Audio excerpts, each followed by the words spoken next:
So welcome to all in GTC nursing classes. This is Divyanshi. I hope you all are doing well. आप मेरे साथ पढ़ रहे हैं child health nursing part 1 BSc nursing 5th semester का ये आपका सब्जेक्ट है। मेनली हम इसमें इंपॉर्टेंट टॉपिक्स को कवर कर रहे हैं। तो आज का हमारा इंपॉर्टेंट टॉपिक है पीडियाट्रिक लाइफ सपोर्ट। बहुत इंपॉर्टेंट टॉपिक है, इसलिए इंपॉर्टेंट है क्योंकि आपके वाइवा में भी और उसके एग्जाम में भी इसी के साथ साथ जब आप अपनी एकेडमी की स्टडी कंप्लीट कर लेंगे और किसी भी कॉम्पिटिटिव एग्जाम में बैठेंगे तब उसके लिए भी ये वाला टॉपिक बहुत ही इंपॉर्टेंट है, इससे क्वेश्चंस आते हैं। इससे पहले की वीडियोस में हम बहुत सारे इंपॉर्टेंट टॉपिक्स को कवर कर चुके हैं। यूनिट 5 के अंदर वो टॉपिक्स आते हैं। अगर आपने वो वीडियोस नहीं देखे हैं तो प्लीज आप उन वीडियोस को जरूर देखिएगा। तो आज का हमारा टॉपिक होने जा रहा है paediatric life support. Paediatric life support ये किसने दिया है? गाइडलाइन दी गई है AHA मतलब कि अमेरिकन हार्ट एसोसिएशन के थ्रू। थोड़ा सा कॉन्सेप्ट हम अपना क्लियर करते हैं जिससे इजी वे में आपको थोड़ा सा इसका ओवरव्यू मिल जाए और जब आप आगे इसको डिटेल में पढ़ें तो क्लियरिटी के वे में आपको अच्छे से और समझ में आए। तो पीडियाट्रिक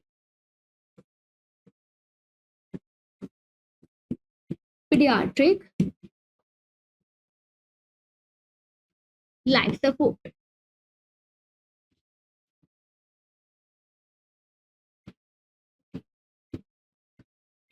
इन्होंने रेफर्स करा है, रेफर्स टू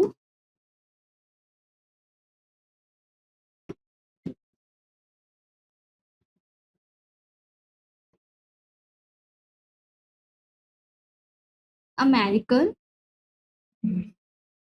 हार्ट एसोसिएशन।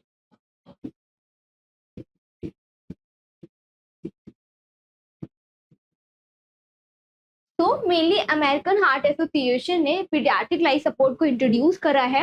ये जो गाइडलाइंस है इन्होंने दी हैं ये हर साल चेंज होते हैं।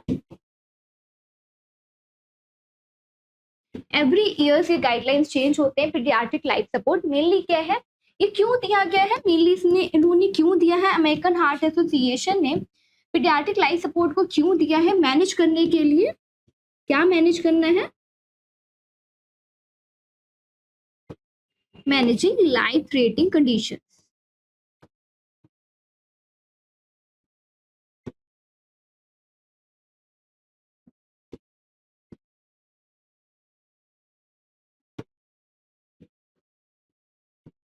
पीडियाट्रिक पेशेंट में कोई भी life threatening condition, cardiac arrest जैसी कंडीशन अराइज होती है, रेस्पिरेटरी डिस्ट्रेस जैसी कंडीशन अराइज होती है, उसको ट्रीट करने के लिए पीडियाट्रिक लाइफ सपोर्ट दिया गया है।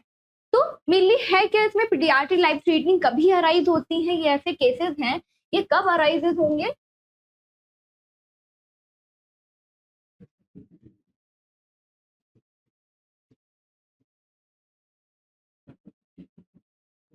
पल्सलेस होगा, ventricular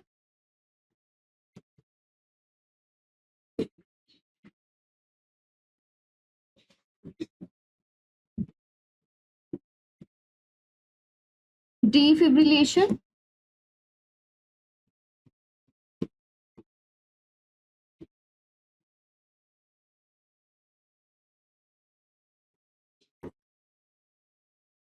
tachycardia. Paediatric life support किस वजह से कॉज होता है? पल्सलेस वेंट्रिकुलर डिफिब्रिलेशन या फिर वेंट्रिकुलर ट्रैकीकार्डिया की वजह से कॉज होता है। तो पीडियाट्रिक लाइफ सपोर्ट में आता क्या है, ये इसमें 5 स्टेप इंक्लूड होते हैं।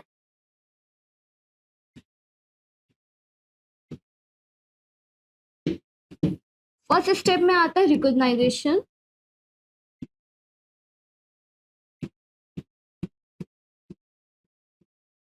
And monitoring.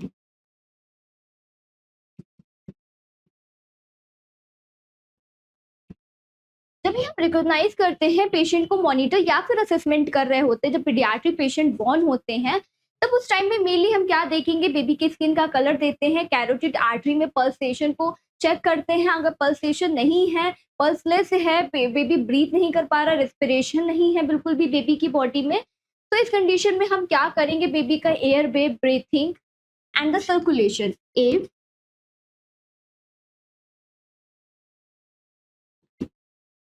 एयरवे ब्रीथिंग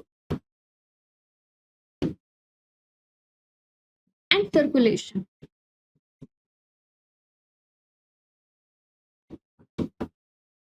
इन तीनों चीजों को चेक करेंगे। अगर एयरवे में कोई भी ऑब्स्ट्रक्शन प्रेजेंट है तो सक्शनिंग के थ्रू उसको रिमूव आउट करेंगे।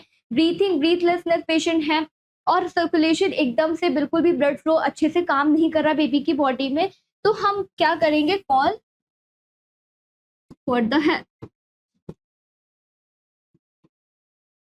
अदर हेल्थ केयर वर्कर को बुलाएंगे हेल्प के लिए। क्यों हेल्प के लिए बुला रहे हैं? क्योंकि हमें बेबी ब्रीथ नहीं अच्छे से कर पा रहे हैं, पल्सलेसनेस बेबी की बॉडी में है, रेस्पिरेशन एकदम से एब्सेंट हो गया है, तो एयरवे ब्रीथिंग सर्कुलेशन को मैनेज करने के लिए, लाइफ थ्रेटनिंग कंडीशन को ट्रीट करने के लिए हमें अदर हेल्थ केयर वर्कर की नीड होगी बेबी को सीपीआर देने के लिए। तो ये हमारा फर्स्ट स्टेप था। सेकेंड स्टेप हमारा आएगा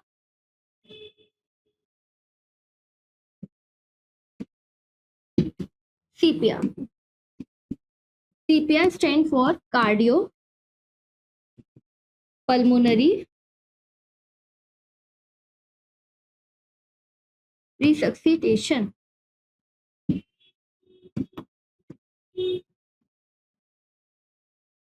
सीपीआर स्टार्ट करते हैं। अभी जो अडल्ट पेशेंट होते हैं, जो इम्पोर्टेंट पॉइंट है मैं यहाँ पे बस सिर्फ वही मेंशन कर रही हूँ, डिटेल में हम आगे पढ़ेंगे। अडल्ट पेशेंट में कंप्रेशन का रेशियो कितना होता है? 30:2। एंड द पीडियाट्रिक पेशेंट में कितना होगा न्यूबॉर्न बेबी के लिए या फिर इन्फेंट पेशेंट के लिए?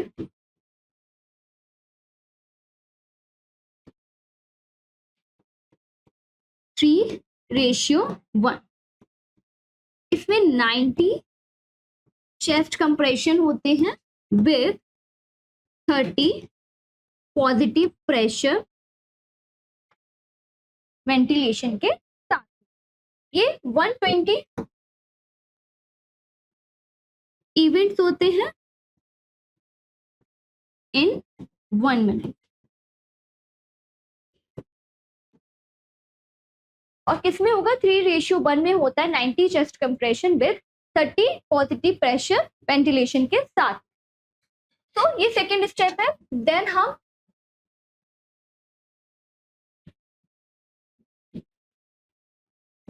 मेडिकेशन एडमिनिस्टर करते हैं। इसी के साथ में एपिनेफ्रिन देंगे।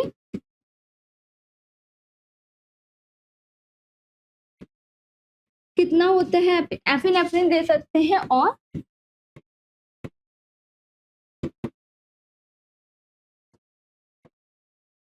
एमिडोरॉन मेडिकेशन 300 mg में एडमिनिस्टर करते हैं आईडी। और एपिनेफ्रिन मेनली दी जाती है। एड्रेनलिन जो होता है ये कितना होता है? 1 mg।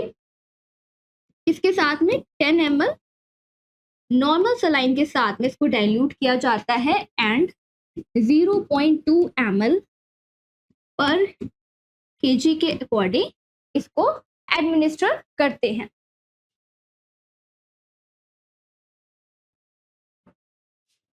इसी के साथ में अगर बेबी का पल्स रेट नॉर्मल नहीं हुआ है सीपीआर देने के बाद में भी 90 chest compression with 30 positive pressure ventilation के साथ में हमने बेबी को दिया है, तब भी बेबी का जो हार्ट बीट है या फिर पल्स रेट है 60 बीट पर मिनट के अकॉर्डिंग है, फिर उससे भी कम है, तब हम इस कार्डियक साइकिल को रिपीट करते हैं। रिपीट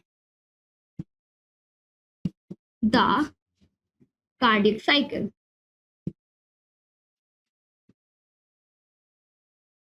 तब तक रिपीट करते हैं जब तक बेबी का पल्स रेट रिस्टोर नहीं हो जाता, बेबी की बॉडी में सर्कुलेशन प्रॉपर तरीके से मेंटेन नहीं हो जाता। इसके बाद में अगर बेबी की बॉडी में सर्कुलेशन मेंटेन हो गया है, पल्स रेट नॉर्मलाइज हो गया है, उसके बाद में बेबी को पोस्ट कार्डियक सपोर्ट के लिए नॉर्मली आईसीयू यूनिट में हम बेबी को ट्रांसफर करते हैं। तो that's all about the pulse paediatric life support. CPR baby को एडमिनिस्टर किया जाता है मैनेज करने के लिए लाइफ थ्रेटनिंग कंडीशंस को।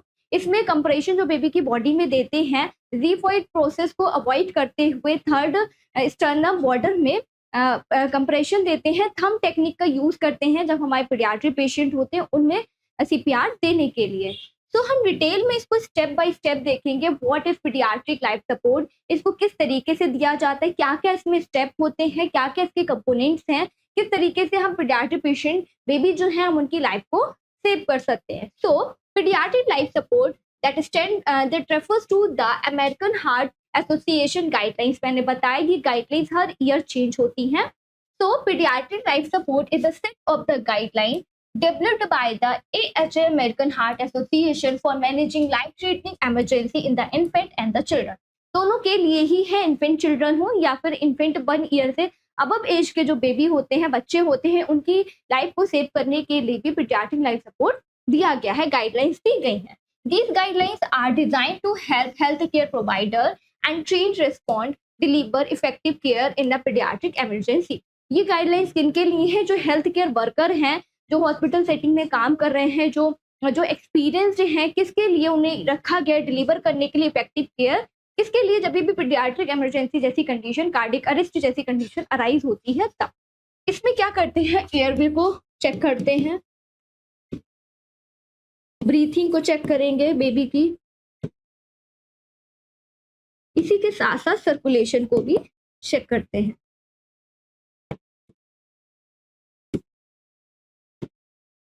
A, B, C in short. तो अभी क्या है? न्यूनेटल रिसब्सिटेशन यानी कि सीपीआर स्टार्ट करेंगे. पीडियाट्रिक लाइफ सपोर्ट में क्या आ रहा है? सीपीआर आ रहा है. ये टॉपिक बहुत ही इंपॉर्टेंट है. यूनिट आपका जो 3rd है, यूनिट 4 में ये वाला टॉपिक दिया गया है. जब न्यू बॉर्न केयर आप पढ़ेंगे तो उसमें भी न्यू बॉर्न असेसमेंट में ये टॉपिक आता है, न्यूनेटल रिसब्सिटेशन.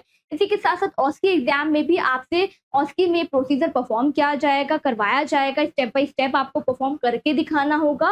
और कॉम्पिटिटिव एग्जाम के लिए भी ये वाला टॉपिक आपका बहुत इंपॉर्टेंट है, तो अपने कॉन्सेप्ट को क्लियर करिएगा. प्रिवेंशन ऑफ द डेथ और the injury to newborn infant with the techniques to support the newborn airway breathing circulation. जैसे मैंने बताया, न्यूबॉर्न बेबी में एयरवे ब्रीथिंग सर्कुलेशन को मेंटेन करने के लिए हम क्या देते हैं? उनको बचाने के लिए न्यूनेटल रिसब्सिटेशन का यूज किया जाता है. And body temperature called the neonatal resuscitation. इसमें क्या करते हैं? बेबी के टेम्परेचर को, एयरवे को, ब्रीथिंग को, सर्कुलेशन को मेंटेन करते हैं. प्रिवेंशन ऑफ द डेथ और द इंजरी, बेबी को, न्यूबॉर्न बेबी को बचाने के लिए इंजरी से या फिर डेथ जैसी कंडीशन को प्रिवेंट करने के लिए हम बेबी में रिसब्सिटेशन टेक्निक का यूज करते हैं. Neonatal resuscitation means to revive or restore life to a baby from the state of the asphyxia. Asphyxia का मीन्स होता है unable to breathe. बेबी क्या है? ब्रीथ नहीं ले सकते. unable to breathe. न्यूनेटल रिसब्सिटेशन क्या इसका मीन्स होता है? रिवाइव करना या फिर रिस्टोर करना बेबी की लाइफ को, जब वो किस पे है? अनेबल टू ब्रीथ, यानी कि वो खुद से अपने आप से ओन वे में वो ब्रीथ नहीं ले सकते. नेक्स्ट है the aim of the neonatal resuscitation. अभी इसका एम क्या है? न्यूनेटल रिसब्सिटेशन का ये प्रोग्राम है to teach the step necessary to ventilate a newborn baby that is not breathing and protect the life of baby. जो बेबी अपने आप से ब्रीथ नहीं कर पा रहे, जब वो ब्रीथ नहीं कर पाएंगे तो उनमें कैसे लाइफ थ्रेटनिंग कंडीशन अराइज होगी, उनकी डेथ भी हो सकती है. रेस्पिरेशन नहीं हो रहा, ऑक्सीजन नहीं पहुंचेगी, ब्लड सर्कुलेशन प्रॉपर वे में फॉर्म नहीं होगा, जिस वजह से जो बॉडी का नॉर्मल फंक्शन है वो इम्पेयर्ड हो जाएगा, बॉडी के ऑर्गन फेल हो जाएंगे, सेल और टिश्यू तक ऑक्सीजन नहीं पहुंचेगा, तो बेबी की बॉडी क्या हो सकती है? डेथ भी हो सकती है. बेबी एकदम से विड्रॉल कर देंगे. तो इसका मेन एम क्या है? न्यूनेटल रिसब्सिटेशन का ये एक ऐसा प्रोग्राम है बच्चों को टीच करने के लिए, जो हेल्थ केयर प्रोवाइडर है उन्हें टीच करना है. स्टेप जो भी नेसेसरी स्टेप है, मैंने 5 स्टेप में इसको डिवाइड करके बताया था. पहले बेबी की कंडीशन को रिकॉग्नाइज करेंगे, मॉनिटर करेंगे, देन सीपीआर स्टार्ट करेंगे, मेडिकेशन देंगे, वेंटिलेटर पे डिफिब्रिलेशन का भी यूज करते हैं बेबी को शॉक डिलीवर करने के लिए. अगर बेबी की जो पल्स रेट है वो रिस्टोर नहीं हुआ, 60 बीट पर मिनट से भी कम आ रहा है, तो दोबारा से ये साइकिल को हम रिपीट करेंगे सीपीआर की. और अगर बेबी का कंडीशन नॉर्मलाइज हो गया है तो उसको एडवांस पोस्ट कार्डियक सपोर्ट के लिए एनआईसीयू में या फिर आईसीयू में एडमिट किया जाता है. तो मेनली इसका एम क्या है? न्यूबॉर्न बेबी की कंडीशन को, जो ब्रीथ नहीं कर पा रहे हैं, खुद से ब्रीथिंग की जो एबिलिटी है उनकी इम्पेयर्ड होगी, इसको इम्प्रूव करने के लिए, एंड उनकी जो भी बेबी है उनकी लाइफ को प्रोटेक्ट करने के लिए न्यूनेटल रिसब्सिटेशन का यूज करते हैं. नेक्स्ट है about 1% of all the newborn require intensive resuscitative effort in the period immediately after birth. After birth के बाद जो 1% पॉपुलेशन है न्यूबॉर्न बेबी की, उनको नीड होती है रिसब्सिटेशन की.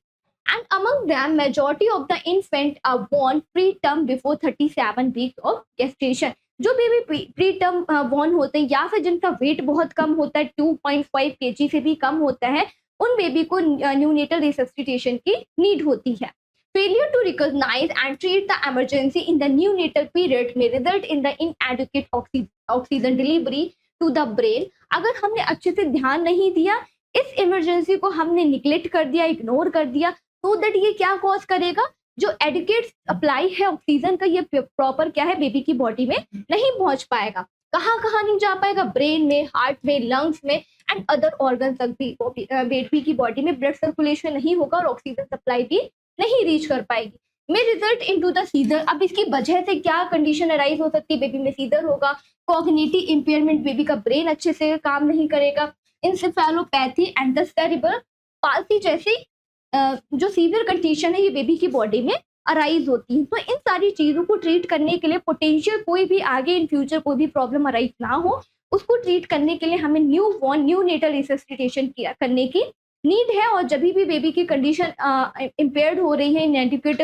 ऑक्सीजन का सप्लाई बेबी की बॉडी में नहीं पहुंच रहा है, तभी हमें इस इंटरवेंशन का इमीडिएटली यूज करना है। ये प्रॉम्प्ट डिसीजन होता है जो हेल्थ केयर वर्कर के through on the spot made किया जाता है। नेक्स्ट है component of the new born resuscitation. जैसे मैंने बताया, हम डिस्कस करेंगे इसमें क्या क्या कंपोनेंट्स है।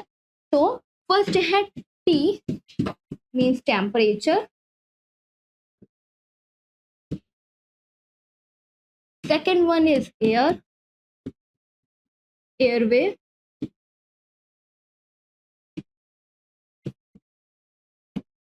breathing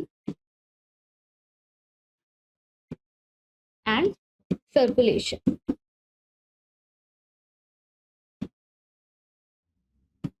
तो सबसे पहले क्या देखेंगे, बेबी की बॉडी में टेम्परेचर को देखेंगे। हाइपोथर्मिया जैसी कंडीशन नहीं है तो उसको प्रिवेंट करेंगे, हाइपोथर्मिया को प्रिवेंट करेंगे। बेबी का टेम्परेचर एक्स्ट्रा यूट्राइन लाइफ में बेबी अडॉप्ट कर ले उस एटमॉस्फेयर को, तो उसके लिए बेबी को skin to skin touch mother के साथ में बेबी को प्रोवाइड करेंगे, बेबी को कवर अप करके रखेंगे, वार्मथ रखेंगे। और इसको कंगारू मदर केयर भी कहते हैं, स्किन टू स्किन जो भी हम केयर या थेरेपी बेबी को प्रोवाइड करते हैं। तो उसमें क्या करते हैं, मेनली बेबी की बॉडी का टेम्परेचर मेंटेन रखते हैं। देन एयरवे को देखेंगे, अगर कोई भी ऑब्स्ट्रक्शन प्रेजेंट है, बेबी ने म्यूकोनियम को एक्सपेरेट कर लिया है, तो सबसे पहले हम सक्शनिंग के थ्रू उसको रिमूव आउट करते हैं। सबसे पहले माउथ में सक्शन करेंगे, देन नोज में करेंगे। अगर कोई भी ऑब्स्ट्रक्शन प्रेजेंट है तो एयरवे को हम क्लीन करते हैं, क्लियर करते हैं। देन उसके बाद में ब्रीथिंग, बेबी का रेस्पिरेशन चेक करेंगे कि बेबी का कितना रेस्पिरेशन है, किस अमाउंट में बेबी किस तरीके से ब्रीथ कर रहा है, कोई भी स्ट्राइडर जैसे इंस्पिरेशन के टाइम पे या फिर एक्सपिरेशन के टाइम पे कोई साउंड तो प्रोड्यूस नहीं हो रहा, उसको चेक करते हैं। देन सबसे लास्ट में हम सर्कुलेशन को चेक करेंगे कि बेबी की बॉडी में ऑक्सीजन की सप्लाई, ब्लड की सप्लाई अच्छे से हो रही है, बेबी का हार्ट अच्छे से काम कर रहा है, लंग्स एक्टिवेट फॉर्म में है, ऑक्सीजन की जो थेरेपी है वो अच्छे से काम कर रही है पूरी बॉडी में बेबी की, या फिर नहीं कर रही है। So this all are the components of the neonatal resuscitation. अभी पहला हम डिस्कस करेंगे डिटेल में temperature. Preterm baby are more prone to develop low body temperature. जो प्रीटर्म बेबी होते हैं जिनका वेट 2.5 kg से जिनका वेट कम होता है, या फिर प्रीटर्म बेबी होते हैं टर्म से पहले ही 37 वीक से पहले बॉर्न होते हैं, तो वो ज्यादा ही प्रोन होते हैं हाइपोथर्मिया जैसी कंडीशन के लिए। तो they must be given extra care. तो उन्हें क्या नीड होती है, बहुत ही ज्यादा एक्स्ट्रा केयर की नीड होती है। Provide warmth, dry the new need and remove the wet linen. कोई भी वेट लिनन को बेबी को कवर नहीं करना है। रेडिएंट वार्मर में बेबी को रखते हैं जैसे ही बेबी बॉर्न होता है, और बेबी को वार्मथ रखना है, बेबी को गर्म एटमॉस्फेयर प्रोवाइड करना है, जिससे एक्स्ट्रा यूट्राइन जो एनवायरमेंट है बेबी अच्छे से उस एनवायरमेंट को अडॉप्ट कर ले। Labour room should pre warm, जो लेबर रूम होना चाहिए वो पहले से वार्म होना चाहिए। Place the baby under a radiant warm. जैसे मैंने बताया बेबी को कहाँ पे रखना है, रेडिएंट वार्मर में बेबी को प्लेस करना है जैसे ही बेबी का बर्थ होता है। And monitor the temperature continuously. और बेबी के टेम्परेचर को, हाइपोथर्मिया को, अगर बेबी प्री टर्म है और बेबी का वेट क्या है 2.5 kg से कम है, तब उस कंडीशन में बेबी के टेम्परेचर को कंटिन्यूसली हमें मॉनिटर करना है। देन उसके बाद में क्या करेंगे, breast feeding should be continued. Breast feeding को कंटिन्यू रखेंगे so that the skin to skin contact with the mother. इससे क्या होगा, बेबी का मदर के साथ में कॉन्टैक्ट अच्छा होगा। इसको कंगारू मदर केयर भी बोलते हैं। The mother give the baby warmth, जिसके थ्रू क्या होगा, बेबी हमारा वार्मथ रहेगा। हाइपोथर्मिया जैसी कंडीशन से हम बेबी को प्रिवेंट कर सकते हैं। और बेबी के ब्रेस्ट फीडिंग का जो रिफ्लेक्स होता है वो भी अच्छे से काम करेगा, बेबी की हेल्थ रिस्टोर होगी, रिवाइव कर पाएंगे वो अच्छे से। This is called as the kangaroo mother care. जो बेबी की मदर और बेबी का जो स्किन टू स्किन टच हम प्रोवाइड करते हैं, कॉन्टेक्ट क्रिएट करते हैं, उसको कहते हैं कंगारू मदर केयर। क्यों करते हैं? हाइपोथर्मिया जैसी कंडीशन को प्रिवेंट करने के लिए, बेबी को वार्मथ रखने के लिए। तो ये कंडीशन कब अराइज होती है? मेनली जब हमारे बेबी कैसे होते हैं, प्री टर्म होते हैं, या फिर उनका वर्थ 2.5 kg से कम होता है। नेक्स्ट हम देखेंगे एयरवे। एयरवे को किस तरीके से मैनेज करना है? The airway should be clear. जो बेबी का एयरवे है, नेज़ोफैरिंग जो वे है वो एकदम क्लियर होना चाहिए, so that baby can breathe. इसकी वजह से इजीली बेबी क्या कर पाएंगे? ब्रीथ कर पाएंगे, कोई भी ऑब्स्ट्रक्शन प्रेजेंट वहां पे नहीं होगा। सिक्रीशन इज प्रेजेंट, अगर कोई भी सिक्रीशन प्रेजेंट है, म्यूकस प्रेजेंट है, या फिर म्यूकोनियम को बेबी ने एस्पिरेट कर लिया है, सो क्या करेंगे? Are removed from the mouth. उसको हम पहले माउथ से रिमूव करेंगे, देन हम नोज से क्लीन करते हैं। And nose by wiping them, उसको वाइप करके अच्छे से वाइपिंग करेंगे उस एरिया को, माउथ के सेक्शन को, नोज के सेक्शन को क्लियर करने के लिए विद द क्लीन क्लोथ और by the suctioning with the help of the suction catheter.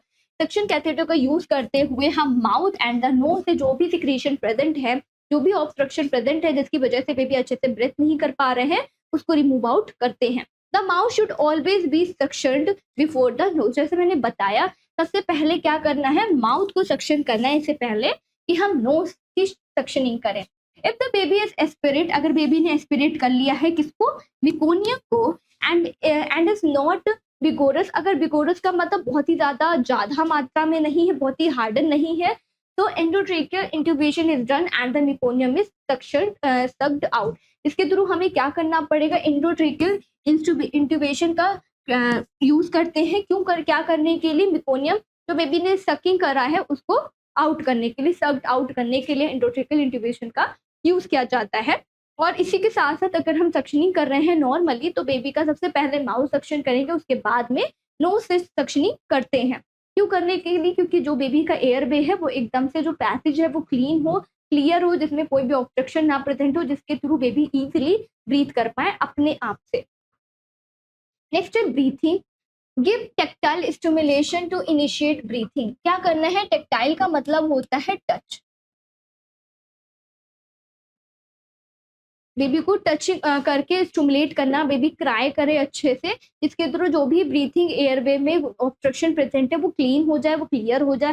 जितना अच्छे से बेबी क्राई करेंगे उतनी अच्छे से वो ब्रीथ कर पाएंगे। ये tactile stimulation to initiate the breathing. Tactile stimulation करते हैं बाय रबिंग द, बेबी को सोल एरिया पे या फिर बैक एरिया पे, बेबी के फ्रंट ट्रंक एरिया पे अच्छे से रबिंग करते हैं, जिसके थ्रू बेबी क्राई करते हैं और रेस्पिरेशन को जो पैसेज होता है वो क्लीन हो जाता है। If the oxygen contact is low, अगर ऑक्सीजन का कंटेंट कैसा है? लो है बेबी की बॉडी में, initiated respiration by using the positive pressure ventilation. तो पॉजिटिव प्रेशर वेंटिलेशन का यूज करते हुए हमें क्या करना है? इनिशिएट करना है रेस्पिरेशन के प्रोसेस को थ्रू द बैग। हम बैग का यूज करके भी कर सकते हैं, या फिर मास्क का भी यूज करके बेबी को पॉजिटिव प्रेशर एयर पे या फिर पॉजिटिव प्रेशर वेंटिलेशन प्रोवाइड करते हैं by doing intratracheal intubation whenever necessary. जब भी इजी होगा या फिर नेसेसरी होगा इंट्रोट्रेकियल इंट्यूबेशन का करना, तभी हम इंट्रोट्रेकियल इंट्यूबेशन को मेक करते हैं। Positive pressure ventilation is required when the infant is breathless. जब ये तब होता है रिक्वायर्ड जब भी बेबी कहते हैं ब्रेथलेस कंडीशन में, अपने आप से ब्रीथ नहीं कर पा रहे हैं, और गैस्पिंग या फिर गैप प्रेजेंट है बेबी के ब्रेथ में, हार्ट रेट बहुत ही ज्यादा कम है, less than 100 beats per minute. तो भी बेबी का पल्स रेट है 100 बीट्स पर मिनट से कम है, and the baby has persistent bluish discoloration of the skin। Baby की स्किन कैसी है? साइनोसिस प्रेजेंट है बेबी की एक्सट्रीमिटीज में, हैंड में, ट्रंक एरिया पे। क्यों है ऐसा? क्योंकि बेबी अच्छे से ब्रीथ नहीं कर पा रहे हैं, ब्लड का सर्कुलेशन नहीं मेंटेन होगा, और अगर ब्लड का सर्कुलेशन नहीं मेंटेन है तो अदर ऑर्गन तक ऑक्सीजन की सप्लाई नहीं पहुंच पाएगी, जिस वजह से नेक्रोसिस जैसी कंडीशन होती है, और जो बॉडी के सेल हैं या फिर टिश्यू हैं उनमें ब्लूइश डिस्कलरेशन देखने को मिलता है। एंड म्यूकस मैम्ब्रेन में भी स्किन का जो कलर होता है वो ब्लू कलर का दिखेगा, despite giving 100% free flowing oxygen. इसके बावजूद भी कि हम बेबी को क्या दे रहे हैं? 100% ऑक्सीजन डिलीवर कर रहे हैं, तब भी बेबी की बॉडी कैसी है? ब्लूइश कलर की है, स्किन का जो कलर है वो ब्लू कलर का है, एंड द म्यूकस मैम्ब्रेन भी कैसी है? ब्लू है। Positive pressure ventilation should be continued until the heart rate is above the 100 beats per minute. Baby का नॉर्मल हार्ट बीट कितना होता है?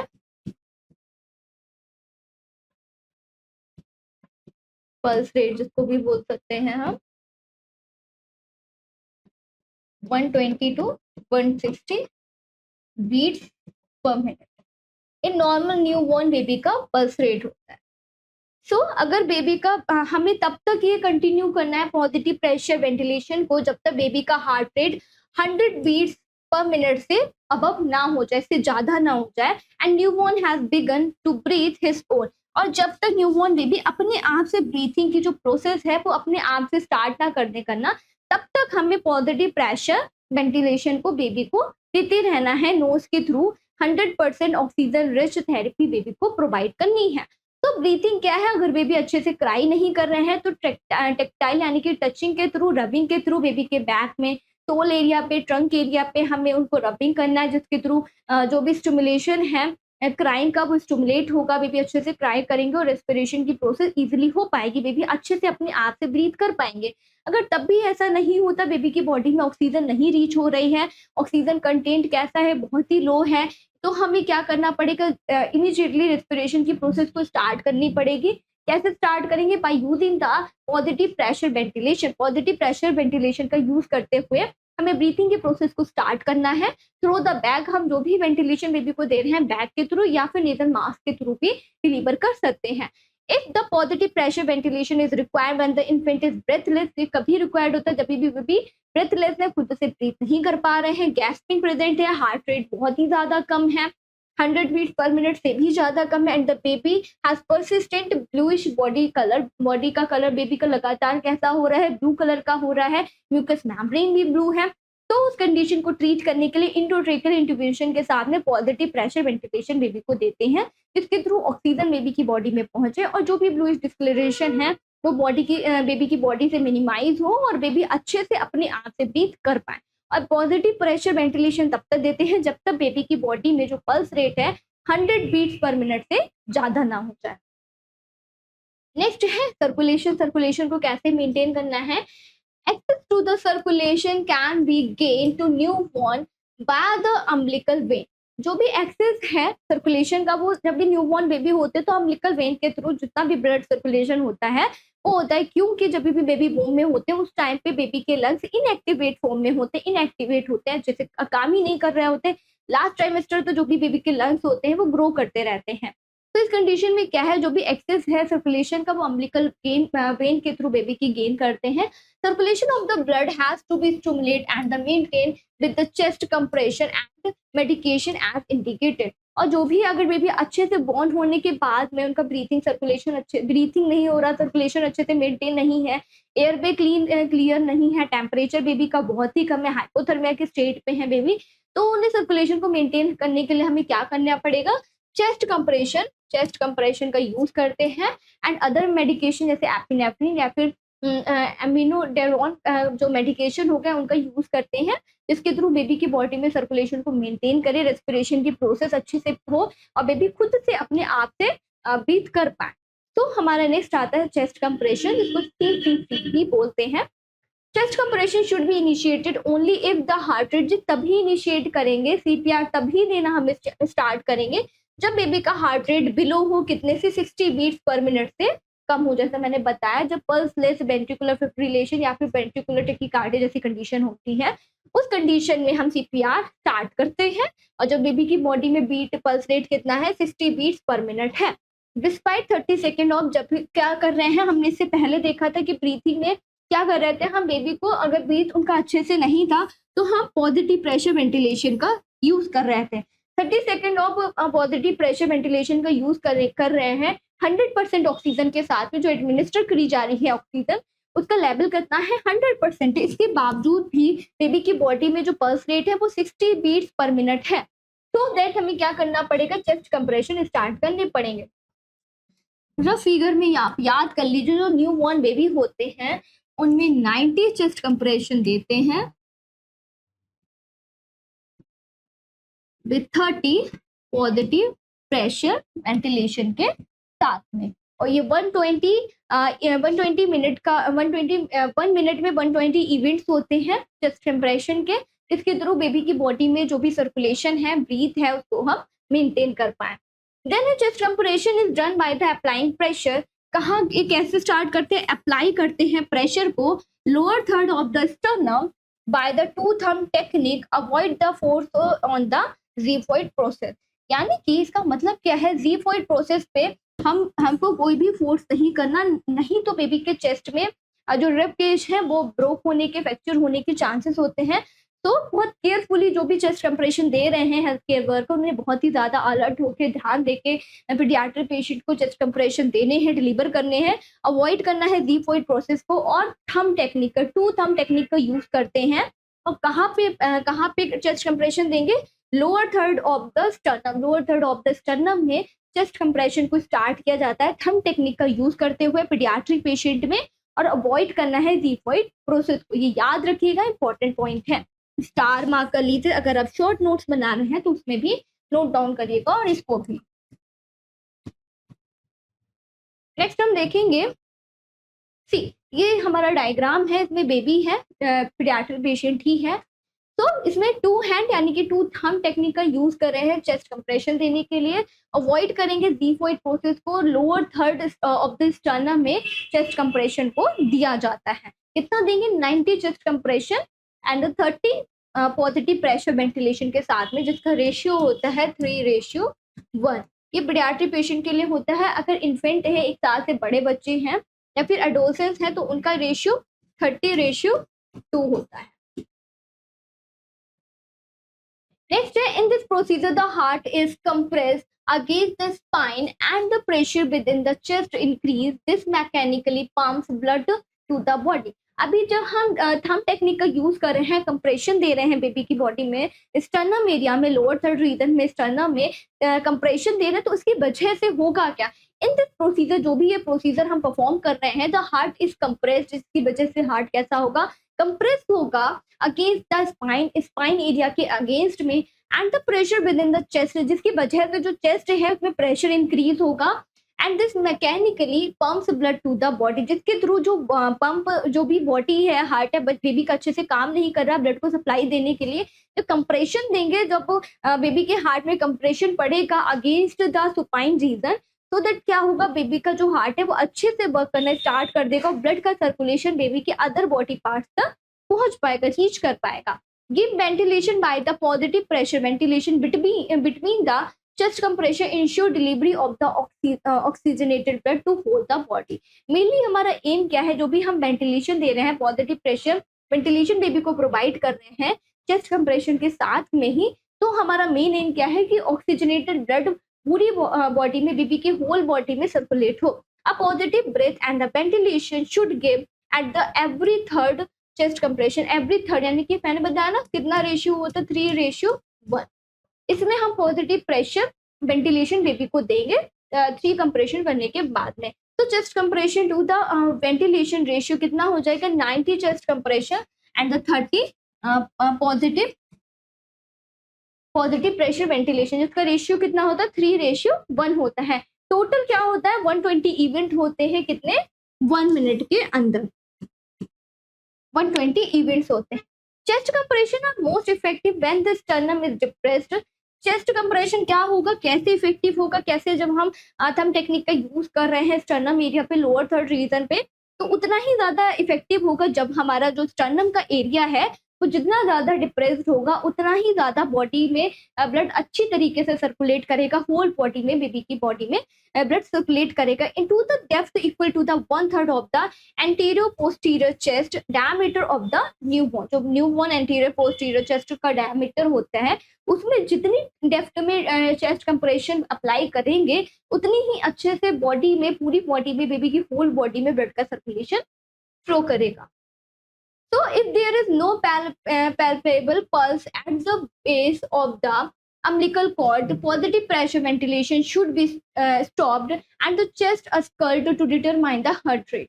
अगर अम्बिलिकल रीजन पे हमें कोई भी पल्स रेट नहीं डिटेक्ट हो रही है, नहीं दे रहा है, उस कंडीशन में हम क्या करेंगे? हम चेस्ट के थ्रू बेबी का पल्स रेट या फिर हार्ट रेट को चेक करते हैं। Check the femoral and the carotid pulsation. Adult patient में भी हम कैरोटिड आर्टरी से पल्सेशन को चेक करते हैं, और जो बेबी है उनका फीमोरल रीजन में या फिर कैरोटिड आर्टरी से भी पल्सेशन को चेक कर सकते हैं। डिटरमाइन करने के लिए efficiency of the chest compression, की जो भी चेस्ट कंप्रेशन हम बेबी को दे रहे हैं वो इफेक्टिव वे में काम कर रहा है, बेबी की बॉडी रिस्टोर हो रही है या फिर नहीं। Give 60 second of the giving effective chest compression along with the positive pressure ventilation, check the heart rate. अगर जो भी हमने बेबी की बॉडी में चेस्ट कंप्रेशन दिया है और 60 second of the giving effective 60 second तक दिया है, after 60 second of giving chest compression along with the किसके साथ में पॉजिटिव प्रेशर वेंटिलेशन के साथ में दे रहे हैं, तब हमें क्या करना है, बेबी का हार्ट रेट चेक करना है। अगर वो 60 बीट्स पर मिनट से कम है, बिलो है 60 बीट पर मिनट से, तो हमें चेस्ट कंप्रेशन को कंटिन्यू रखना है with the positive pressure ventilation के साथ में, एंड ऑल्सो एडमिनिस्टर ड्रग। और इसी के साथ में डिफिब्रिलेटर का भी यूज करते हैं शॉक देने के लिए, जिसके थ्रू जो हार्ट रिदम है उसको रिस्टोर कर पाए, बेबी का हार्ट जो है अच्छे तरीके से काम करे। अदरवाइज अगर नीड नहीं है, अगर ऐसे ही बेबी का बॉडी रिस्टोर हो रहा है, रिवाइव कर पा रहे हैं, तो हमें क्या करना है, मेडिकेशन को एडमिनिस्टर करेंगे एपिनेफ्रिन। याद रखिएगा कौन सी मेडिकेशन एडमिनिस्टर करते हैं, एपिनेफ्रिन या फिर एट्रिलिन। ऐसे कैसे देते हैं, 1:10,000 डायलेशन के साथ में, जिसका मतलब क्या होता है, 1 mg एट्रिलिन यानी कि एपिनेफ्रिन को मिक्स करेंगे 10 ml ऑफ द सलाइन के साथ में, और 0.2 ml पर kg के अकॉर्डिंग हम इसको एडमिनिस्टर करते हैं। If the heart rate above the 60 beats per minute, अगर हार्ट रेट बेबी का रिवाइव हो गया है, रिस्टोर हो गया है, 60 बीट पर मिनट से ज्यादा हो गया है, तो हम डिसकंटिन्यू कर देंगे चेस्ट कंप्रेशन को, and put the positive pressure ventilation should be continue until the heart rate is above 100 beats per minute. पर पॉजिटिव प्रेशर वेंटिलेशन को हम तब तक कंटिन्यू करेंगे जब तक बेबी का pulse rate 100 beats per minute से अबव नहीं हो जाता, पर चेस्ट कंप्रेशन को हम डिसकंटिन्यू कर देंगे अगर बेबी का जो हार्ट रेट है वो 60 बीट्स पर मिनट से अबव हो गया है तो। पोस्ट कार्डियक केयर, अब हमारी पेशेंट का अगर बॉडी अच्छे से 60 बीट्स पर मिनट से बिलो है बेबी का हार्ट रेट, तो हमें ये कार्डियक साइकिल को, जो भी चेस्ट कंप्रेशन हम बेबी को एडमिनिस्टर कर रहे हैं उसको दोबारा से रिपीट करना है। अगर 60 बीट्स पर मिनट से बेबी का जो हार्ट रेट है वो इम्प्रूव हो गया है, तो हमें डिसकंटिन्यू कर देंगे चेस्ट कंप्रेशन को, बट पॉजिटिव प्रेशर वेंटिलेशन के साथ में। इसी के साथ साथ बेबी को हम पोस्ट कार्डियक सपोर्ट प्रोवाइड करेंगे, पोस्ट कार्डियक केयर देंगे, जिसमें क्या करते हैं, एडवांस कार्डियोवेस्कुलर लाइफ सपोर्ट देते हैं बेबी को। Focus on the integration of the advanced airway management, monitoring and the medication administration, जिसमें हम बेबी को एडमिनिस्टर करते हैं मेडिकेशन को, बेबी का हार्ट रेट चेक करते रहेंगे, टाइमली टेम्परेचर चेक करेंगे, अदर जो इंपॉर्टेंट वाइटल साइन है बेबी की बॉडी में उनको चेक करेंगे, कैरोटिड आर्टरी चेक करते रहेंगे, ब्रीथिंग चेक करेंगे, बेबी अच्छे से फीड कर रहा है नहीं कर रहा है, तो बेबी को प्रॉपर ऑब्जर्वेशन में रखेंगे। After the CPR cardiopulmonary resuscitation करने के बाद में बेबी को पोस्ट ऑपरेटिव या फिर पोस्ट कार्डियक केयर में रखते हैं। Emphasize high quality chest compression with the minimal interruption, early defibrillation for the shockable rhythm, and a systemic approach to cardiac arrest and post cardiac arrest care। इसमें क्या करते हैं, emphasize high quality of care. अगर baby की body अच्छे से काम नहीं कर रही, रिस्टोर नहीं हो रहा मेडिकेशन देने के बाद भी, चेस्ट कंप्रेशन देने के बाद में भी, तो हम अर्ली डिफिब्रिलेशन का यूज करते हैं विदाउट डूइंग एनी डिले। बिना किसी डिले को रखते हुए, बिना किसी डिले को अवॉइड करते हुए हमें क्या करना है, डिफिब्रिलेशन को स्टार्ट करना है। जी क्या होता है, शॉकेबल रिदम होता है, शॉक हम बेबी की बॉडी में डिलीवर करते हैं, जिसके थ्रू जो हार्ट रिदम है बेबी की वो रिस्टोर हो जाए। And the systemic approach to cardiac arrest, cardiac arrest के लिए सिस्टमिक अप्रोच होता है, and the post cardiac arrest care में भी इसको हम इंक्लूड करते हैं। Next team based resuscitation. और एक बात और भी ध्यान रखनी है, जब भी कोई भी हेल्थ केयर प्रोवाइडर बेबी कुछ सीपीआर दे रहा है, चेस्ट कंप्रेशन दे रहे हैं, उस टाइम पे कोई भी इंटरप्शन नहीं होना चाहिए। बाई काउंटिंग वाइज हमें चेस्ट कंप्रेशन देने हैं बेबी को, और अदर रेस्क्यू भी होना चाहिए बेबी को ब्रीथिंग देने के लिए। तो 2 हेल्थ केयर वर्कर की नीड होती है इस कंडीशन में, कोई भी इंटरप्शन नहीं होना चाहिए, और टीम वर्क के साथ में ही हमें ये प्रोसीजर को परफॉर्म करना है। Team based resuscitation, effective communication and the defined role within the resuscitation team are the critical। जब भी कोई भी क्रिटिकल कंडीशन है, रिससिटेशन करने की नीड पड़ रही है, तो टीम मेंबर के साथ में ही हमें एक साथ होके काम करना है। Use closed loop communication to ensure orders are understood and followed. और जिसका जो जो काम है वो एज अ टीम हमें बताना है कि किस मेंबर को किस तरीके से काम करना है, किस मेंबर को डिफिब्रिलेशन शॉक देना है, किस मेंबर को चेस्ट कंप्रेशन देना है, किस मेंबर को पॉजिटिव प्रेशर वेंटिलेशन डिलीवर करना है। तो हर किसी को अपने अपने काम के बारे में अवेयर होने चाहिए और बिना किसी इंटरप्शन के उनको अपना काम परफॉर्म करना है during the time of the life threatening condition, जिससे हम बेबी की बॉडी को रिस्टोर करें, उनकी लाइफ को हम सेव कर पाए। So that all about the paediatric life support, जिसको रेफर किया गया था अमेरिकन हार्ट एसोसिएशन के थ्रू। ये आपका 6 चैप्टर का एक टॉपिक है। इसके पहले जो चाइल्डहुड इमरजेंसी आते हैं उन सारे ही टॉपिक को हम पहले की वीडियोस में कवर कर चुके हैं। ये लास्ट टॉपिक बचा था जो हमने इस वीडियो में कवर करा है। अगर आपने इस वीडियो के थ्रू कुछ भी लर्न करा है तो प्लीज कमेंट करके जरूर बताइएगा। और अगर आपने कुछ भी सीखा है वीडियो के थ्रू तो बताइएगा और अपने फ्रेंड से जरूर शेयर करिएगा। इसी के साथ साथ पीडियाट्रिक लाइफ सपोर्ट ये जो आपका टॉपिक है ये न्यू बॉर्न केयर के लिए भी इम्पोर्टेंट है। उसमें जब आप न्यू बॉर्न केयर पढ़ेंगे, इसेंशियल या फिर इनिशियल केयर जो बेबी को हम न्यू बॉर्न बेबी को डिलीवर करते हैं, उसमें रिससिटेशन भी एक टॉपिक है। तो उस टॉपिक को भी हमने यहीं पे इसी के साथ में कंप्लीट करा है। तो आज के लिए बस इतना ही, फिर मिलेंगे नेक्स्ट वीडियो में एक अलग नया इंपॉर्टेंट टॉपिक के साथ में। तो तब तक के लिए बाय बाय, टेक केयर।